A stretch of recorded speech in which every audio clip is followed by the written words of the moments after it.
कराची में मानसून का तीसरा स्पेल, मलीर, कायदाबाद, नर्सरी, शारा फैसल, नॉर्थ नाज़िमाबाद में बारिश। फेडरल बी एरिया और एयरपोर्ट के अतराफ में भी हल्की बारिश हुई।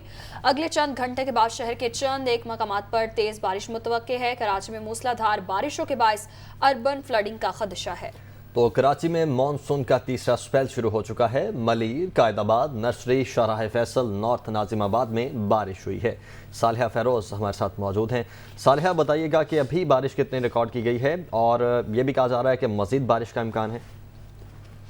जी, महकमा मौसमियात का भी ये कहना है कि मानसून का तीसरा स्पेल है और 26 जुलाई तक वक्फे से बरसेगा और तीसरा स्पेल जो है वो शिद्दत का बताया जा रहा है, यानी कि शहर में मूसलाधार बारिश हो सकती है। इस दौरान 50 से 60 किलोमीटर फी घंटा की रफ्तार से हवाएं चलेंगी। ये हवाएं बहुत तेज हो सकती हैं, जिससे कमजोर इंफ्रास्ट्रक्चर को भी नुकसान पहुंचने का खतरा है।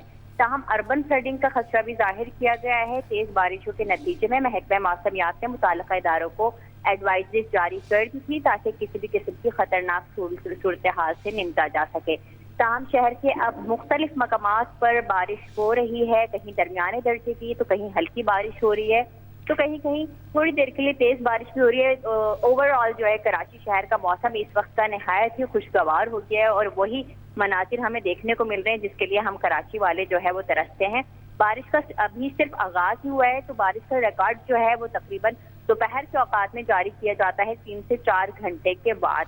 उसके बाद ही पता चल सकता है कि कराची के कितने कौन कौन से इलाकों में बारिश रिकॉर्ड की गई है। लेकिन पेशगोई के हिसाब से शहर कायद में इस मरतबा तीसरे स्पेल में 100 मिलीमीटर से ज्यादा बारिश की पेशगोई कर दी गई है और ये बहुत ज्यादा बारिश होती है, यानी कि कराची शहर में अगर 40 मिलीमीटर या 40 मिलीमीटर जो बारिश होती है उसी में कराची शहर जो है वो जलथल एक हो जाता है। अब यहीं से अंदाजा लगाया जा सकता है कि अगर कराची शहर में 100 मिलीमीटर तक बारिश पहुंच जाती है तो हम वही सूरत हाल देखेंगे जिसका हमें हमेशा खौफ सताता है और कराची वालों को काफी मुश्किलात का सामना करना पड़ता है। तो दुआ गो तो यही है कि रहमत के बादल बरसे और कराची वाले एंजॉय कर सके, और एंजॉय उसी सूरत में हो सकेगा जब सिंध के मुताल्लिका जो इदारे हैं, हुकूमत सिंध है, ठीक है, वो भी अपने इंतजाम कंप्लीट रखें। सालिहा, बहुत शुक्रिया आपका।